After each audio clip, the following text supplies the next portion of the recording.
Hi everyone, Helen here from Helen Kirk and Crafts and welcome to my craft space. Today's video I'm going to be working with a new collection from the fabulous illustrator Sophie Spencer-Beeley in collaboration with the Card Hut.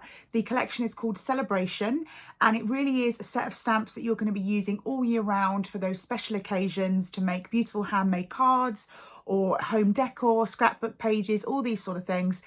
Sophie is a fabulous artist and really does have a sort of classic look to her images, but with a bit of a modern twist, which I like. So what I'm going to do is I'm going to turn the camera around, show you what stamps you get in the collection, and then give you a little inspiration on how you can use these particular stamps. What I thought I'd do this time is do a few cards where you can use the stamps, but if you're a little bit nervous about colouring or you don't like using pens and pencils and things, these techniques will show how you can use stamps, but you don't have to go anywhere near your colouring mediums like your pens and your pencils. So I hope you enjoy it and thanks so much for watching. This is the first set of stamps you get in the collection, Romantic Explosion. You're going to get 4 sentiments and then lots of stamps, good sizes. I love the fact that this would work for sort of anniversary, Valentine's Day, something to send to sort of your best friend. Really cute little images, but also sort of very classic and modern at the same time. And as we've come to expect with collaborations with the Card Hut, a lot of detail in these particular stamps, particularly like on the lollipop and the milkshake. There, I think that's a lot of detail to work with. And then you get these great little sort of the hearts, and the love heart sweets would work really well for creating your own backgrounds and things like that.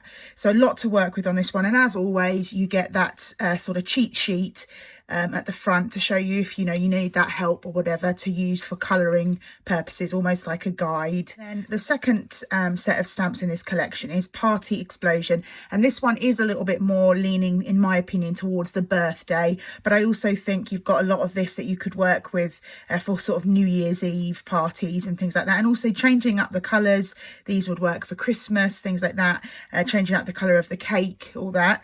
And then you get a set of numbered candles, but I think if you remove the wick and the stand, these would just work as numbers as well. So if you wanted to do a special birth date or a special year for their birth year, or how old they are, there's lots of options to work with in that one. And again, you get your sentiments, birthday wishes, celebrate, special day, time to celebrate, which again, other than the birthday wishes, would work for a lot of different celebrations. And then I also love this little collection here. If you sort of duplicated that and stamped it several times, it would make a really nice border or paper ribbon on your card. So the whole idea of these techniques, as I said, was to do techniques that you don't need to maybe use alcohol markers or pencils to actually colour in the stamped images, but bringing colour in other ways. So here I've got the mixed tape stamp, and that is from the Romantic Explosion collection or stamp set in this collection. And what I'm going to do is, you can see how I've stamped this out like a background. I'm going to use some masking sheets. So I'm going to use a stamping block for this, just because it's sort of a bit quick, and you don't have to worry about the stamped image being stamped perfectly because you're not using it as part of your card. It's just to get the outline so that you can cover up the stamped image that you do want to keep clean. So I'm just going to stamp it down, and there we go. So we've got our stamped image, and now what we're going to do is cut it out. Try and cut as close to the stamped image as you can without going over any of the lines.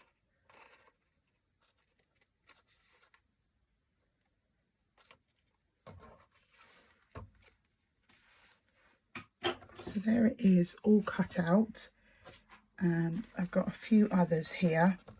And now what you want to do is take your image and overlay the masking sheets onto your stamped images.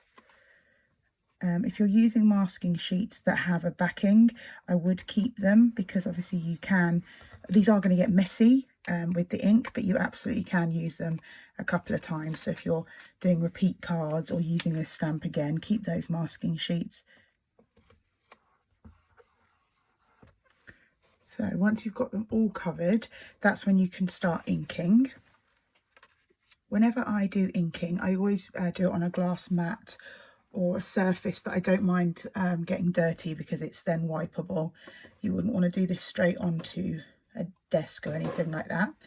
And then I've got some different distress ink colours that I'm going to work with. The first being the worn lipstick.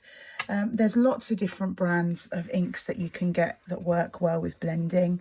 This is just sort of my choice to blend with, and I also like to use a blending brush and a little bit of paper holding it over so that I don't get any fingerprints. And when you're blending, you just want to start off of your mat and then go onto your paper. Don't go straight onto the paper, because sometimes you'll find then that you may end up getting circles or things or marks that you can't get rid of. Whereas if you come off from the side, you're taking a little bit of that ink off as you go. Now the best way I think of blending is to go over with your lightest colour, then come in with the darker colour, because it's harder to blend dark to light, I find, and I find it easier to go light to dark. But you know, I'm sure you'll find the best way that you'll be able to do it when you start ink blending. And you just keep loading up your brush. And it's one of those, blending is always one of those things that you just want to take a little bit of time with. And of course, when you've got something like the distress inks, the distress oxide inks, you can just keep going on and layering that up and layering it up. And if you find that you've got a lot of ink left on your mat, use your brush just to sort of scoop it up so you're not wasting any of that good ink. So you just keep repeating that all the way around as you go, inking all of the different parts. I always try and not go over completely over the masking sheet, just to make it so that it's not too messy. But you'll just keep blending all around like that. And what you'll find then, when you sort of easily remove your masking sheets like that, obviously I do the whole thing, it turns out like this. So really simple colouring, beautiful effect, but you really haven't had to be really detailed or colour in anything, you know, but get too detailed with the image if you're a bit nervous about colouring. And then I've just matted and layered on some black card, and I'm just going to add that to a card blank. There we go. And then I've just taken one of the sentiments and again matted and layered that onto some black card. I'm just going to pop that in the corner. Very simple card. I'm not even going to add any gems or anything like that. Just keep it very simple, but super effective. And it really reminds me, doing this particular technique reminds me of sort of disco lights, flashing lights. And I think that works really well with the mixed tape idea.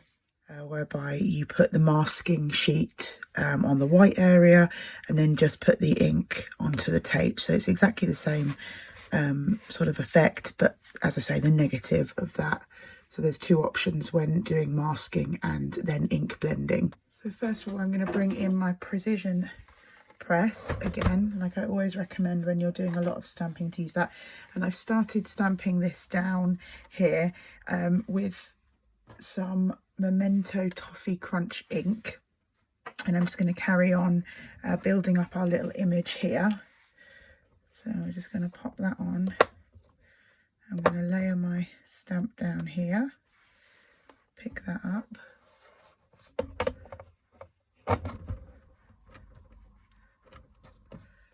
and we're going to add that Toffee Crunch ink. Now the technique here is, we'll see in a moment, is stamping onto pattern paper and then fussy cutting, which is another great way of getting a lot of colour coverage without having to worry about colouring in with anything. However, also what you'll see here is I'm using a coloured ink to do the string on the balloons, and coloured ink is another great way of getting colour onto your cards without having to colour a lot in. So if you wanted to, you could just sort of leave it like this. And there we go, that's stamped beautifully. But I would recommend, if you were going to stamp like this and leave the images coloured, you'd want to use some masking tape or something here so that you don't get the image behind. Now I've done it like this because I'm going to be covering the balloons, but if I wasn't covering the balloons, I would mask off part of this stamp and then overlay. So that's just a recommendation if you were thinking of just doing stamping like this. We're actually going to fussy cut those balloons. So we want it to be a darker colour so as to be able to see where we're fussy cutting. Just a little tip, if you do what I do, and sometimes when you use a slightly larger ink pad you can get ink onto your press there, just take that off before you use it. So I'm going to fussy cut this image here. And I always recommend a sharp, smaller pair of scissors for fussy cutting so you can really get close. If you've got fussy cut balloons, like so. I've also fussy cut some other pattern paper as well, so we've got a bit of a mixture so as to cover up the lines below. And then what you end up with is a really cool image that's been really, I mean, it's a very simple technique. There we go. So I would just let that dry completely before you messed about with it, because obviously wet glue takes a moment to dry. So now we've got a really cool image, and I've just matte and layered that onto some slightly larger black card. And then I'm going to bring my stamp press, precision press, back in, and we're going to put on our sentiment here. So there we go. And again, I just clean my stamp off before I pop it on the acetate sheet. I'm going to go on a 6x6 card blank, and what you'll see here is I've actually started again using that Toffee Crunch ink. I've taken one of the background stamps with all the hearts, and this is something I like to do again to add a bit of extra colour to your card. You just take the Toffee Crunch ink, and it's almost a perfect match for the colour of the craft card blank, but you almost get sort of like a kind of watermark effect. If you're going to put a topper over like this, I wouldn't bother wasting your time stamping in the middle, because that's all going to be covered. And we've just got a slightly larger layer of that coloured card, but I want to see some of that watermarked image at the back, so I've made this slightly smaller than the card itself. And then we're just going to bring in a few little flat back pearls that match the colour, pearls that are the same colour but different in size, just to give that little bit of detail there. And I mean, you could do this several times, lots of different balloons, lots of different pattern papers, really simple but effective card. For this one, I'm going to use this set of stamps. I'm going to use the milkshake, or that, I don't know if that is a milkshake, or I suppose it could be an ice cream as well. Either one or both, whichever you want. So I'm just going to take that off the carrier sheet. Now I have got my topper here for this particular way of doing the colouring without actually colouring in, and you can see here I've just randomly stamped the milkshake, and I'm just going to add a little one here to fill this gap in. Now when I'm doing stamping, and I like sort of just random background stamping, if you will, I always try and do some stamps where the image is sort of half on and half off. Now you could stamp a whole A4 sheet, or if you've already cut it down like I have, you just place it where you want it on the stamping press and just sort of stamp that part. But I would always recommend, if you are going to do that, just put a little bit of scrap card or something underneath so you don't get any sort of ink where you don't want it. I mean, if it's cleanable, then fine, but because this is material rather than plastic, I like to just put a little bit of scrap under there. And again, the great thing about the precision stamp is obviously if I don't put even pressure and I miss a little bit, I can pick it back up and put it down, but that's stamped perfectly. I'm happy with that. So I'm going to clean this off before I put it back on my acetate sheet. Now, obviously earlier I did say that the whole idea of these techniques is that you don't have to worry about colouring in, sort of using your pencils and pens, which you don't in all the demos I'm showing you. But with this one, you are actually using a pen. So I suppose it was a little bit of a lie that we're not going to be using pens, but this is the idea that you're not actually going to be colouring in. You're just going to do a little technique that's almost like colouring, but very simple to do. And that is dotting, or I think they call it pointillism. Now I like to do it on the outside of my image because I think it kind of gives it a unique look, but you could absolutely do it where you do the dotting inside of your image. And how you want to do it is just take a fine liner like this, I wouldn't use anything too thick. I mean, you could try that and see what it looks like. It might look really cool, but I always say a fine liner, so you get those small dots and just dot around the image like this, and as you go, sort of start close to the image, quite sort of detailed, quite a lot of dots, and as you go further out, sort of more sporadic dots. So I like it because it's the type of thing that if you've stamped out a bunch of images and you're sort of sitting in front of the television or whatever, it's a really easy one to do, just sort of relaxing doing this. And it's completely up to you sort of how far you go. You could go all the way out or keep very close to the image. It's completely up to you. This could be for all different occasions. There's no sort of particular celebration that these sorts of images have to be for. So what I would do is probably just keep going a little bit further out. Again, a little bit more sporadic, spacing between the dots. And there you go. You can see here I've gone with 3 different colours and how effective it is, and how you just go further. But if I wanted to, I could keep going. It is one of those things that you probably end up doing loads of, just sitting there adding lots of dots.